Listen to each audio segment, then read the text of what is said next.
listening to Business Talk Radio, where we take business to the next level. Rapping with Dr. Jacalyn connects you with experts from all over the world to help you take charge of your career, your business, and your life. Rap along with us. Visit drjacalyn.com to learn how to become a guest or a sponsor. And now, the doctor is in.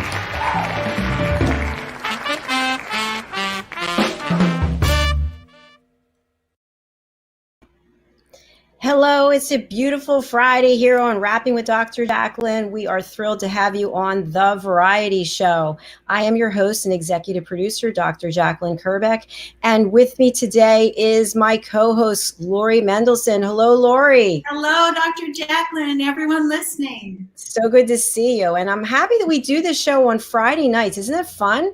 Well, you know, I love it. You're my date every Friday night, Dr. Jacalyn. It's great. I'm never alone on Friday night. I know. I feel the same way. It's so much fun. So tell us about Allison, the guest that you've brought to us today. Yeah. So Allison, I met a couple of years ago at a networking event, a group called eWomen, which is nationwide. And I was really impressed with her energy and her passion for what she does.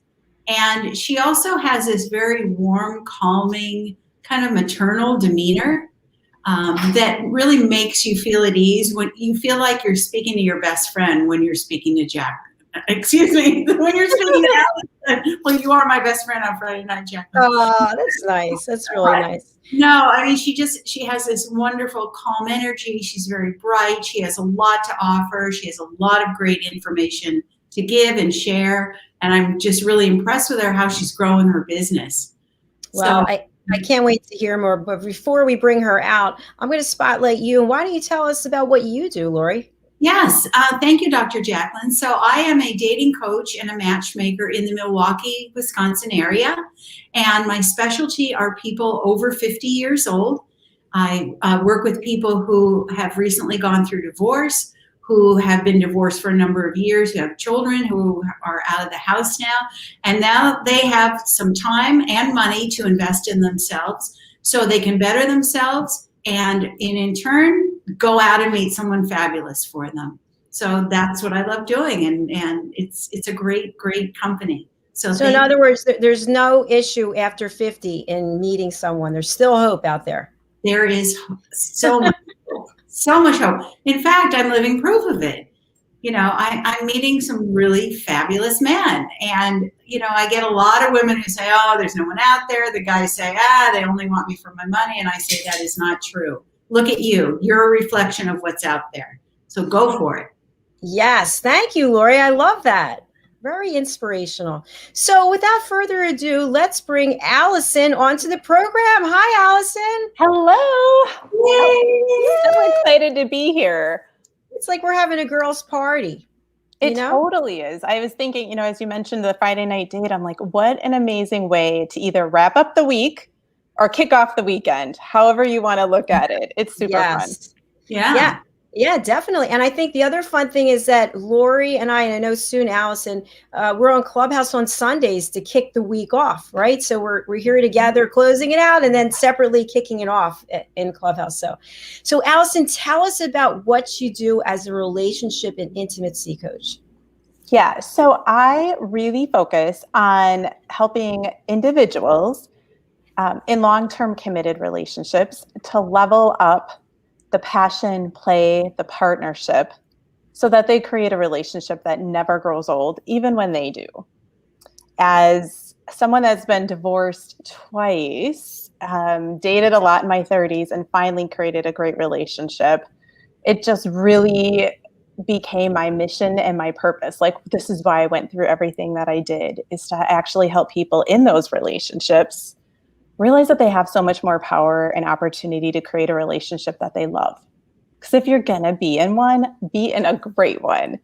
I spent too much time personally in that it's fine, and just getting caught up in the day-to-day and how easily you can become disconnected.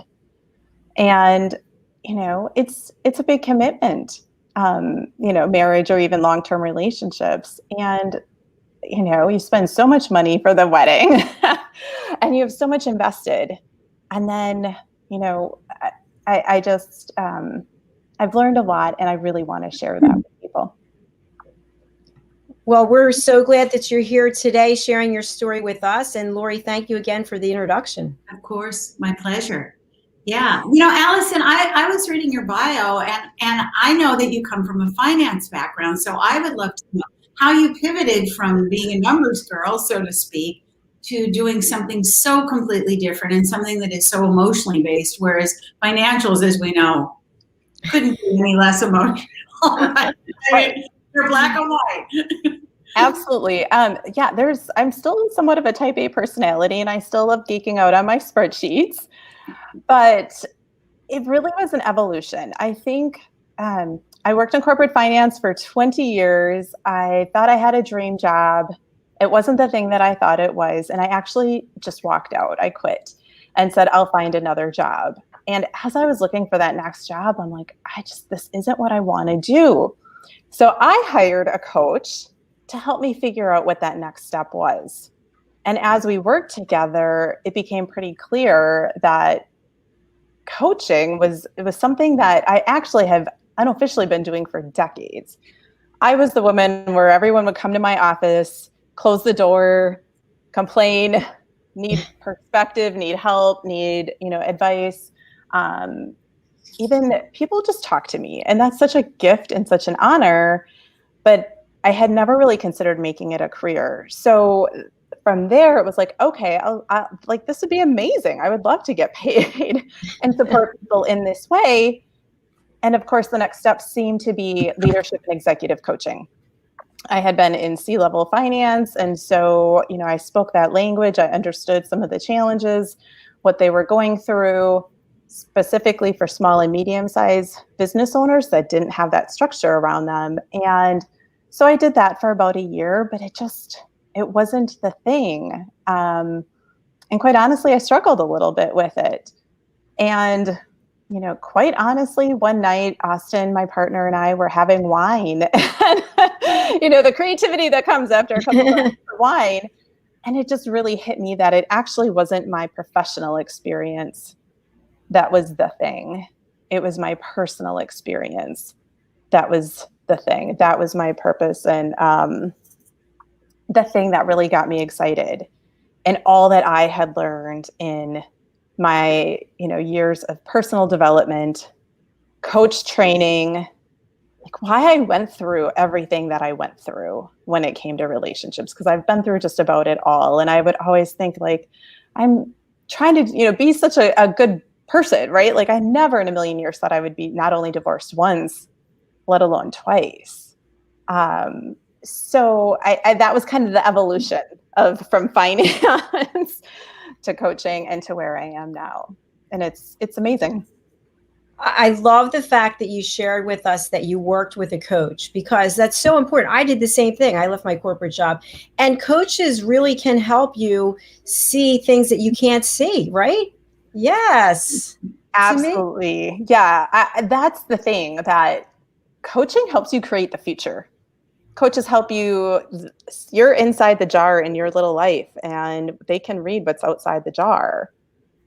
They can see what's getting in your way. They can reflect it back. They can help you, break up the limiting beliefs. I haven't not had a coach since I had my first coach. Because, yes. Again, at every level, there's something new to be learned and uncovered and challenged, quite honestly. Sometimes you need that accountability. Sometimes you need that push to do that next thing. Yeah, and it doesn't come from a friend, and it doesn't come from a colleague, and it doesn't come from a therapist either. It comes from someone who is skilled and directed at helping you, and not trying to figure out what's in your brain and why you're doing it. To be there and cheer you on and lead you. Mm-hmm. That's the great thing about coaches. Yeah. Allison, I feel badly when I hear your story.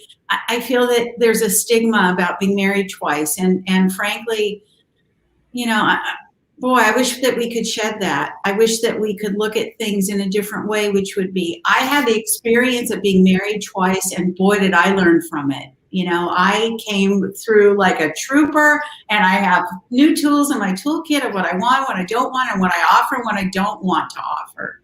So, yeah. So I have a question for you, because I was also thinking that about being divorced more than once. There's plenty of people who are divorced more than once. And I'm wondering, you two who are in that dating, relationship, intimacy, matchmaker kind of world, what are you finding in terms of the clientele? Are they, I'm sure it's a mix, but predominantly single people who've never been married, or people who are divorced once, multiple times? What is it? Lori, we'll go with you.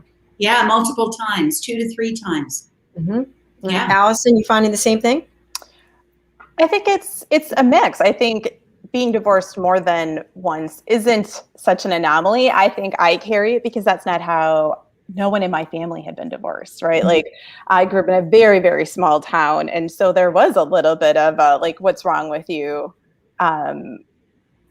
attitude about it. But yeah, I absolutely believe taking that stigma away. And I wish I had it handy, but there's a great quote that just says something along the lines of, a wise person, and I'm probably not going to get this right, but a wise person learns from their mistake. A wiser person learns from someone else's mistakes, and the wisest person learns from someone else's successes. And I just think, in terms of everything that I have gone through and grown, like, I realized, like, every time I leveled up my relationship with myself, I leveled up a relationship with my partner. And I don't believe you have to change relationships to do that. But I do, again, I have learned so much. And so I think from this place, I walk the walk. Like, I don't just talk and be like, you should do that. Like, I would do this stuff every day in my relationship. And while my relationship, it's not about perfection, it is about having a really great one, a really intimate, both physically and emotionally one, having a really playful one, a powerful one, a secure, unconditional love and support, which is something I've never had before. Those are the things that are going to make a relationship last. But you have to do, and Lori and I are so on the same page at this, you have to do the work on yourself first.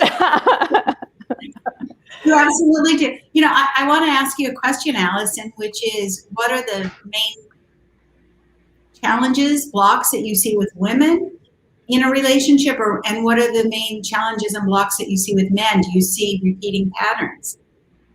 Yeah, I think women tend to have really high expectations. And even within that relationship, that if he loves me, he will read my mind. He should know me well enough to do these things.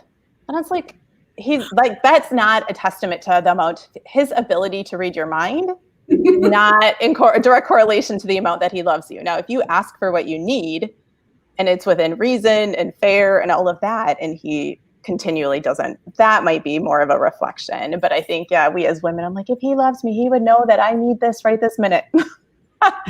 So that's one thing that I think we need to check our expectations a little bit as women. And I think as men, when women, that's more on the physical intimacy side, I've had so many men come up to me when they see relationship and intimacy coach. And of course, their mind goes directly to sex. And they're like, can you talk to my wife? Yeah. Like, it's all like her thing. Right. It's all her fault. It's all her fault. And, clearly physical intimacy holds a much higher, in terms of feeling loved, men value that much more, and women value the emotional intimacy more. Both are super important. But just the place that we come from and how we create, women create, emotional intimacy comes first, then the physical is the follow-up. And it's just the reverse for men. But I think what's interesting for men is for them to understand most of the challenges that we women have actually have nothing to do with them. It has to do with our own insecurity about our bodies. It has to do with the fact that we are on a dimmer switch. They're on an on-off switch, right? Like, it takes us a little bit to shut off all the things from the day and turn on, turn on the romance. I love that. Good analogy. That just how we multitask. The fact that we women biologically tend to be more, less night owls and more early birds and that we don't always sync with men. Men are the opposite. So when our head hits the pillow, now is not the time to start this. Yeah. Right. So there's lots of things that they can do, but they just automatically, and they take it really personally. Oh, Like, yes. can you talk to my wife? But I don't know how to talk to her, my partner. I don't know how to talk to her. So can you talk to her? But they still take it very personally. So I do see some of those things show up in the genders that there's some pretty easy, once you start to understand, like awareness is the biggest thing.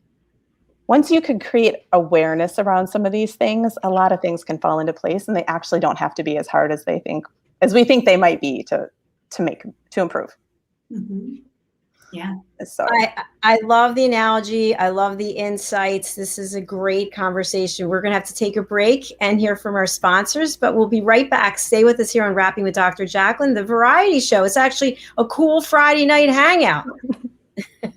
We'll be right back. Hi, my name is Zane Carson Carruth, and I'm the author of this book, The World's First Tooth Fairy Ever.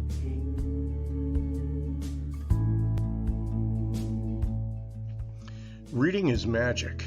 Studies have shown that reading to your children lays the foundation for greater success in life. Reading helps develop language and vocabulary skills. It helps improve memory, and it encourages curiosity and inspires creativity. The benefits are immeasurable, and as a parent, you'll benefit too.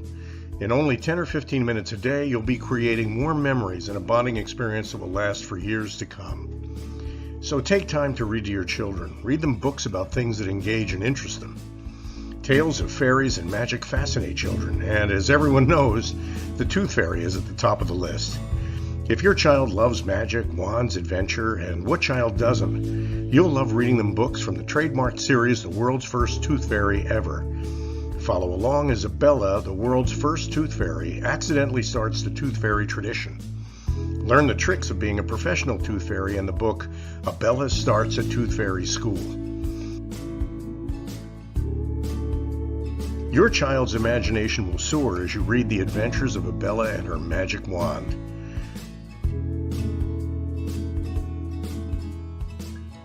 These wonderful books are available at worldsfirsttoothfairy.com and at Amazon, Barnes & Noble, and Walmart.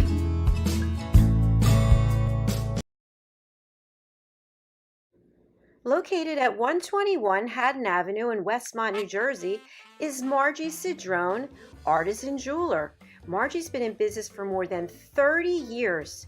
She works with her clients to create custom pieces of jewelry to reflect their personality and help them make their own bold statement.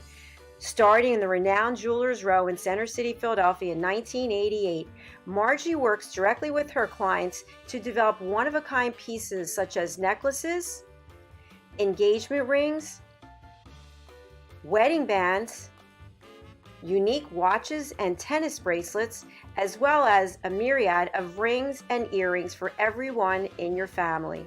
She also has worked directly with Dr. Jacalyn over the years, creating unique pieces of jewelry to reflect her personality. She does pearl stringing and repairs on site at 121 Haddon Avenue. Call or text Margie at 215-384-7155. Margie Cedrone Jewelry is open by appointment only. Make your own bold statement. I don't think men are superficial idiots, that their brains are wired to be visual. I'm told I give great advice. Nike Just Do It for exercise, I think really applies to sex too. I've coached hundreds of men and women. Oh, I disagree with her where she's like, put it all out there on the first date. You know, an open book is not sexy. Exactly. You know.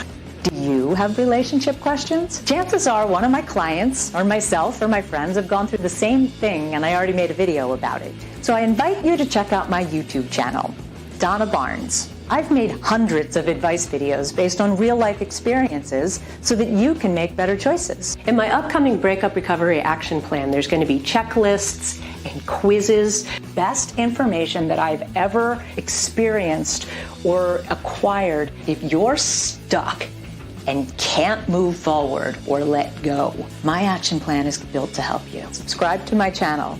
I'll help you have better relationships.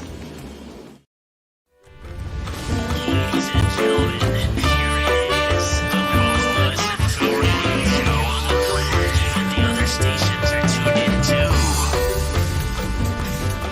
You're listening to Business Talk Radio, where we take business to the next level.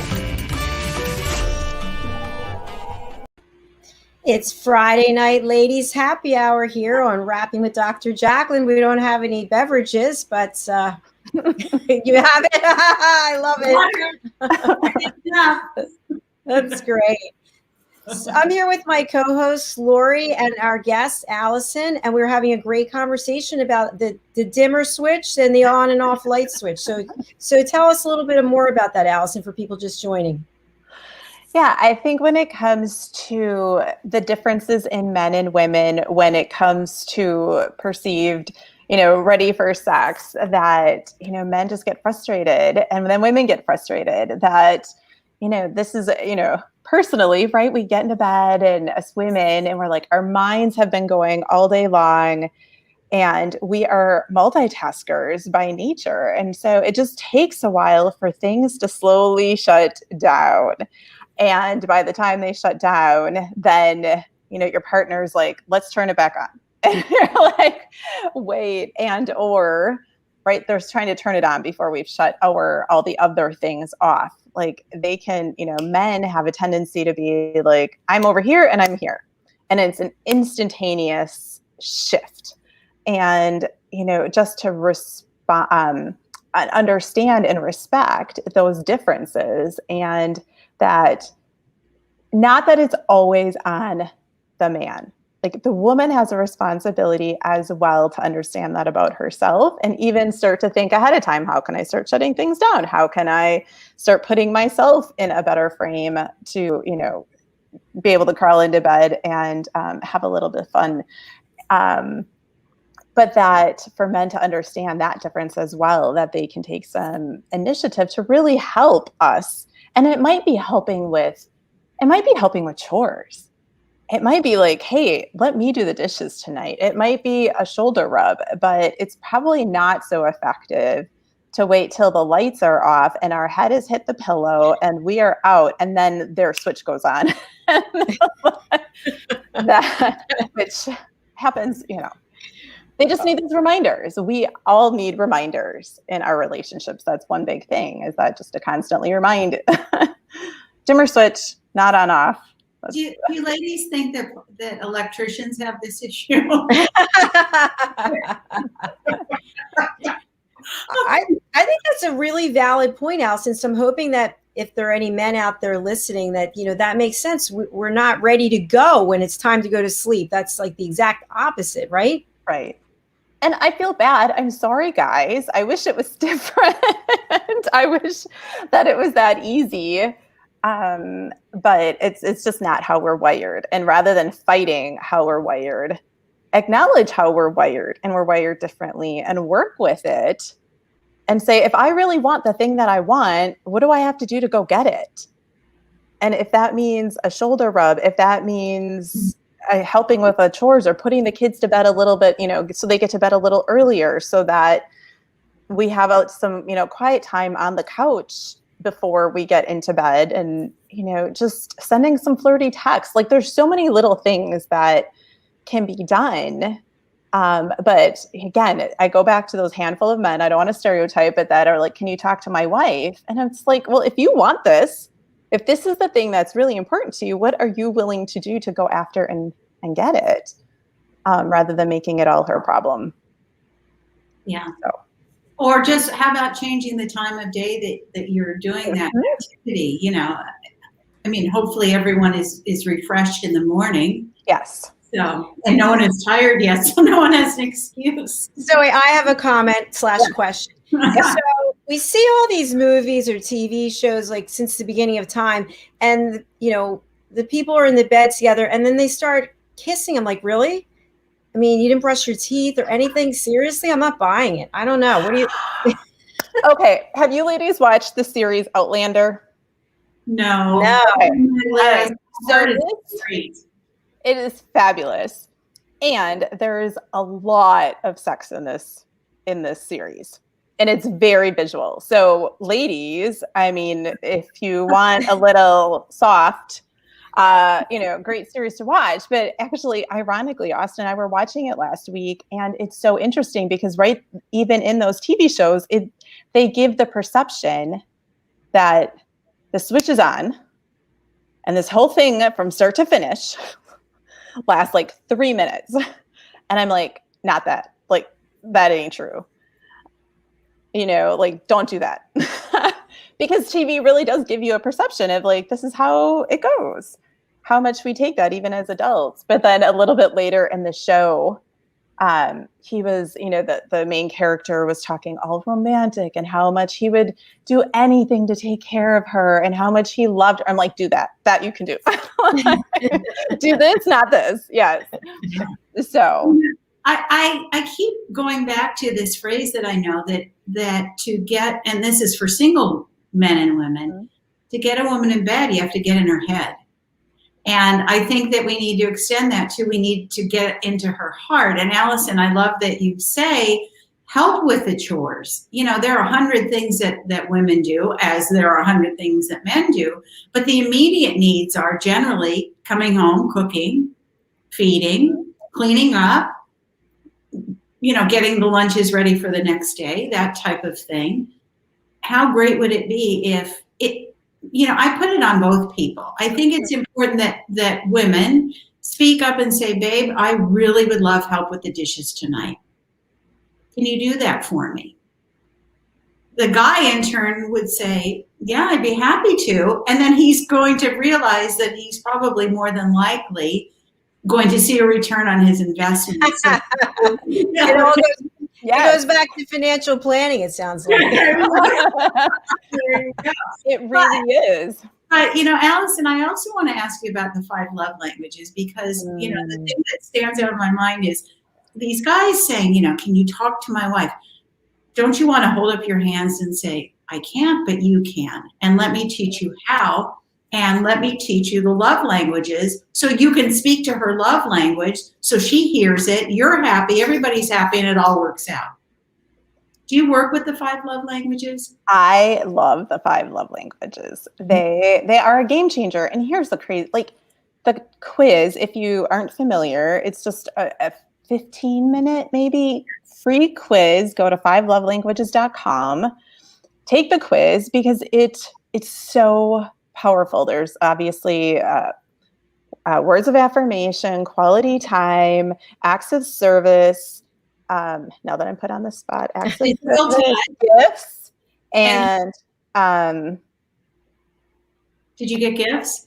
I said gifts, quality time, acts of service, words of affirmation, and physical touch. Physical touch, yes. I thought maybe gifts was going to take up 2 sections. But well, let me tell you a story. Dr. Jacalyn. Well, when Austin and I were dating, one thing that he did right away before we had even ever taken the love language was so I had been a single mom probably, many years by this point. My kids were little when I got divorced, so they're still pretty small. And he took the trash out for me. And that was seriously one of the first moments I'm like, I might love him. Not taking the love language thing. And then I took the test. And I'm like, acts of service is by far my top love language. And it made so much sense. And so when you do that and you can show up, you can be giving your partner gifts all day long.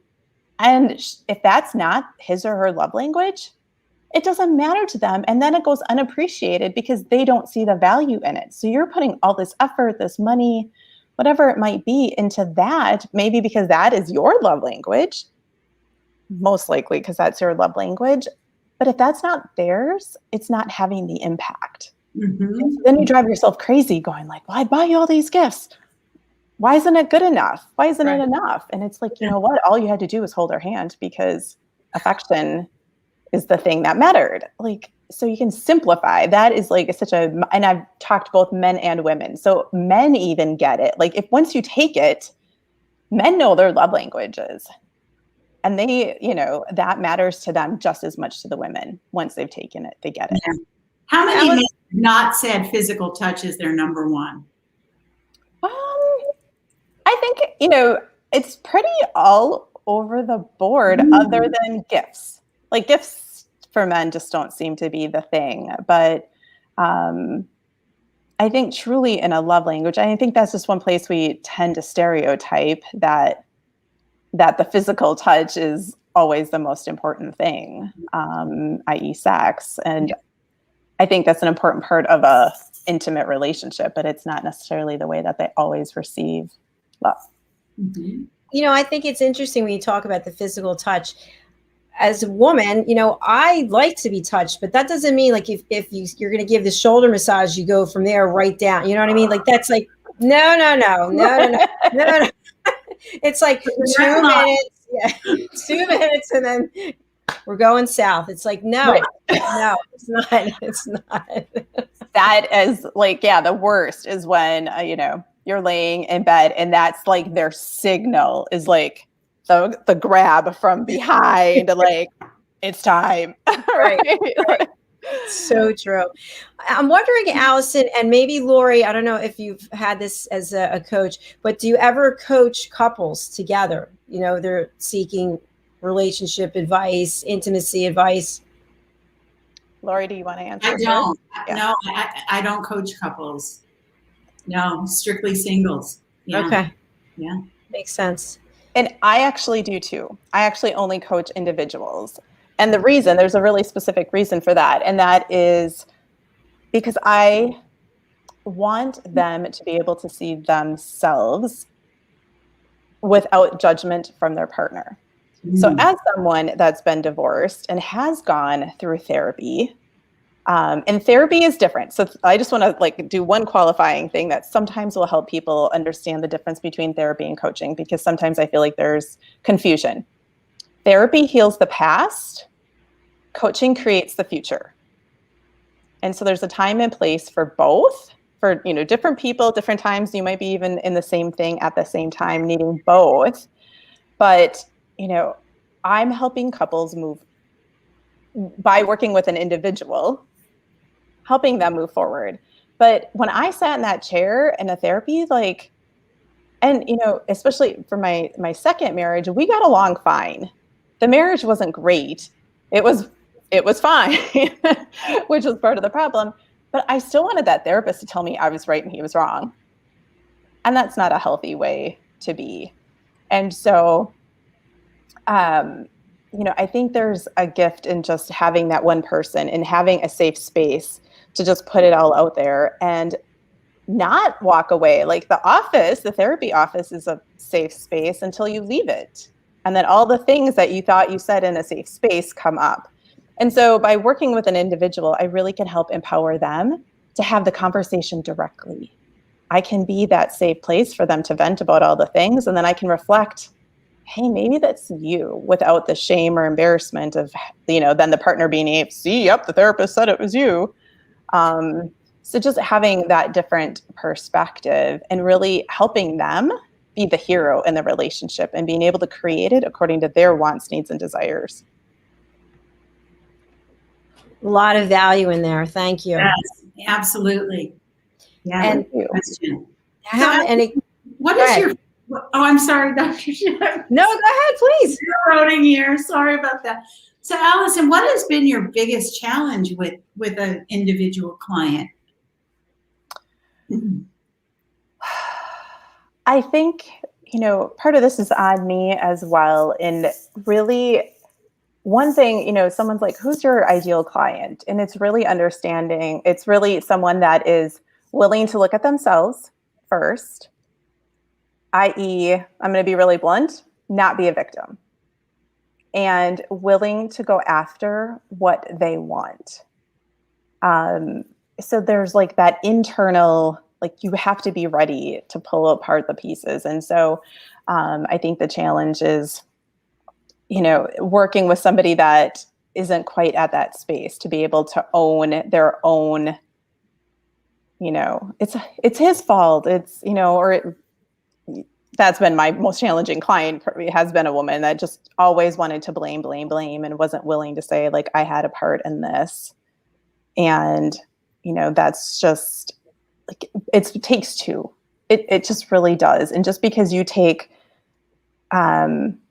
ownership for your own stuff doesn't mean you're letting someone else off the hook necessarily. They've got their own stuff too. And so, but it is your responsibility because it's your life to move it forward. So I think, I can't necessarily think of a specific, like this particular situation, but just more of a client and the type of client that can be challenging. Like you have to be ready and you have to want it because it's going to challenge who you are and how you've thought about things before. That's right. Yeah. Have either of you found that, once you've done your own work on yourself, and we're always working on ourselves. Mm-hmm. Yes. And you have an encounter with someone, not coaching, but just in general, you can tell right away if somebody's working on themselves or if they haven't, or if they're so far in the dark, can't you? Oh, within the first 2 sentences, Dr. Jacalyn. Yes. Yeah. It's victimization. It's usually victimization. It's poor me, what this person did to me. They had no hand in it. They had no say so. Yeah. And what a wonderful world it would be if everybody did their own work on themselves. Yeah. It's like the light bulb goes off and all of a sudden all these things open for you and all these opportunities come because you're doing the work. Yeah. And a lot of that means helping other people too, right? I think that's the gift in it, really, is that, just leading by example. And, how I came from a very corporate environment, a very conservative upbringing. And as I started to do, I hit 40 really. And I'm like, I just don't want to live my life like this anymore. And I really dove in, and it's like it's how you show up. It's your being. Once you've done that work, your enlightenment, your possibility, your open heart, all of that is just how you walk into a room and people can sense that. And even that has impact. And so the more people, as you said, Dr. Jacalyn, that show up like that, almost has this like kind of, in the best way, a contagious sort of feel to it. And you want to get to know them more, right? You want to I want to get to know her more. Yes. Yeah. So you're drawn to them. They're like magnets. Yes. That's how I felt about Lori, and now how I feel about you. So it's kind of cool. This has been fun. I can't believe it's already the top of our show. Oh. So no, it's not. No. Let's keep going. Let's just move it over to Clubhouse, ladies. It's our date. Let me go get a glass of wine. Yeah, we can actually go to commercial and go get a glass of wine and come back. So what will you be doing for the weekend, ladies? Allison? I actually have a date night and a date day.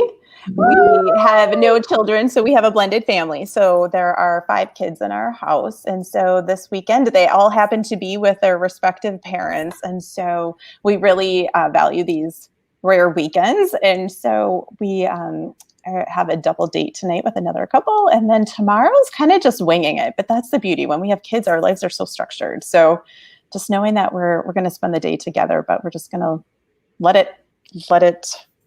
Let it flow. That sounds like a fun weekend. I like it. Dr. Jacalyn, what are you up to? Oh, let's see. I will be teaching yoga tomorrow.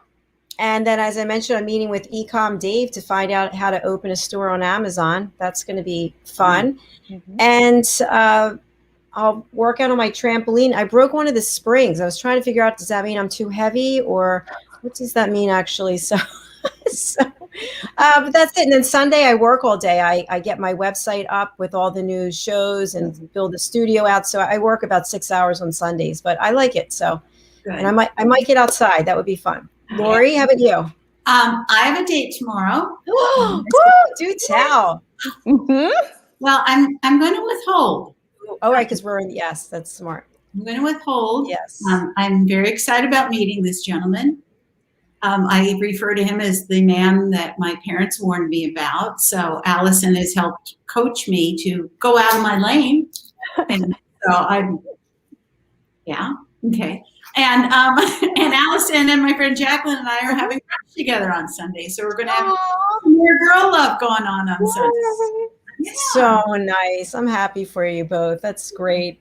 I'm getting my second shot at the end of the month. And then I have decided to re-enter the world because I've been literally in this lockdown with my mom. So I'm going to go get some Botox and I'm going to hit the social spots.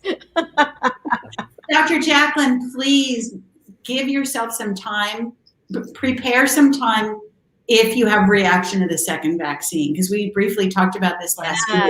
Yes. Oh, like a ton of bricks it hit me. So just be aware of that. How long did it take you to feel better? 3 days. Oh, okay. I'm not happy about that, but you feel fine now. You look great. Yeah.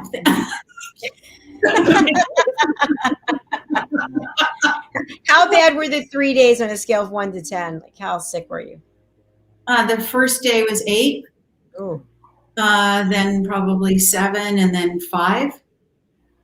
it's pretty bad. Yeah, it was pretty bad. It was pretty bad. It really was bad. And I hear from a lot of people that's exactly their reaction as well.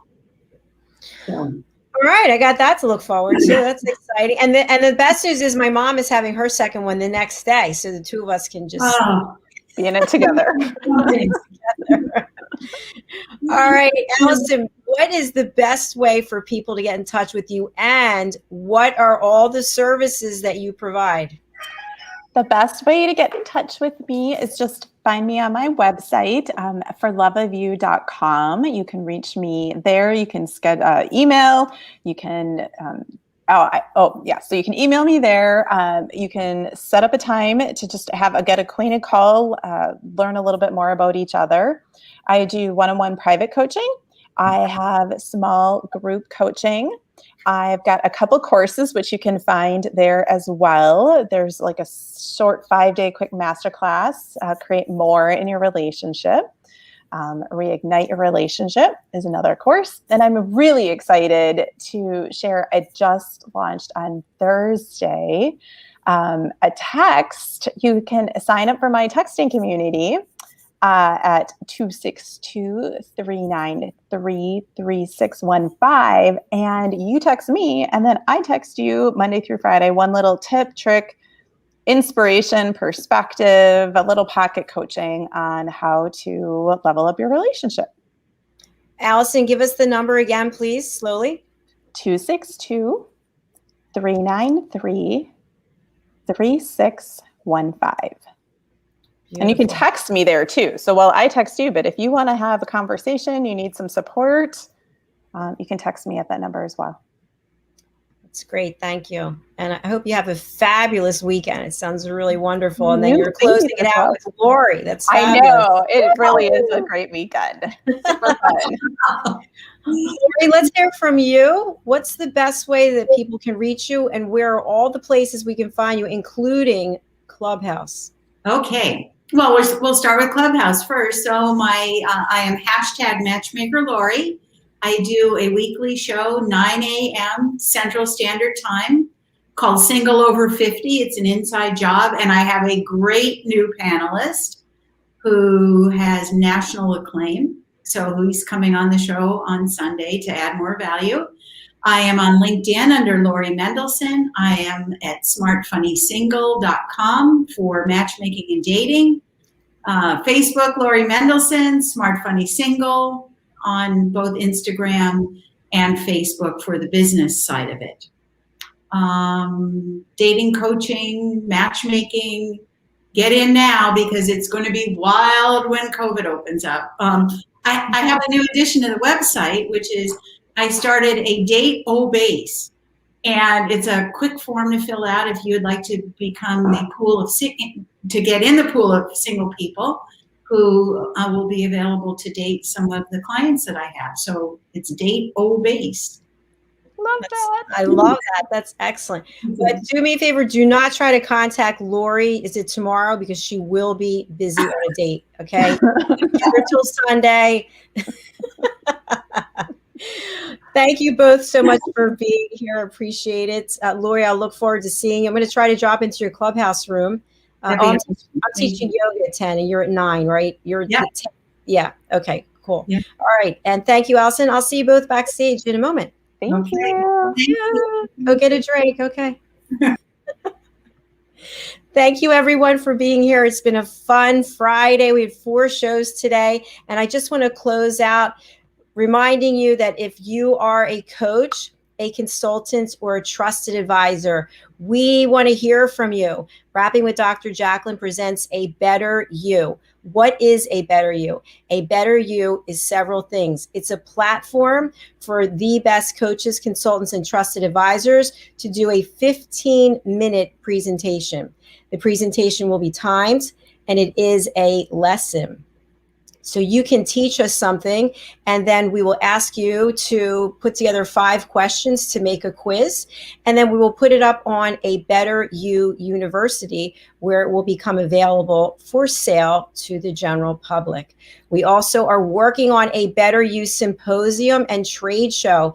This is an opportunity for 10,000 coaches, consultants, trusted advisors, people in human resources, people who sell to any of these entities to get together with us in person. And if you think we're fun on video, wait till you get in person. It is going to be so much fun. We're going to learn so much. And then finally, we have just launched A Better You Club, which is for $25. You get to practice yoga sculpt. What is that? It is yoga with light weights. We do push-ups. It's sort of a boot camp. Push-ups, sit-ups, planks, jumping jacks, 6 minutes of cardio. And of course, we do yoga.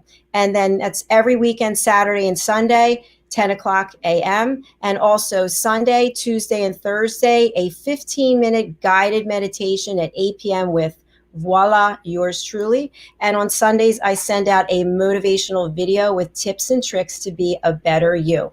All this information is available on my website, and I hope you will reach out. Here's the information. You can go to abetteryou.tv if you're interested in being a presenter. And we do those presentations Wednesdays at 4, Thursdays, and this is Eastern time, Wednesdays at 4 Eastern, Thursdays at 11 a.m. Eastern, and Thursdays at 2 p.m. Eastern. If you are in a different time zone, you're in a different country, we will make special accommodations to book something that works for your schedule. That's all for today. I really appreciate you being here, spreading the word, so we can have more fabulous shows like the one we had tonight. Thank you again, Lori and Allison. Have a great weekend. For nearly 2,000 severely injured veterans, everyday life has become filled with barriers. Day-to-day simple tasks can become pretty daunting. I have to carry my chair up 2 flights of steps or have somebody do it for me. What scares me the most is just the falling. When I'm struggling with my house, I think, to have that one great barrier just knocked down, it's crucial.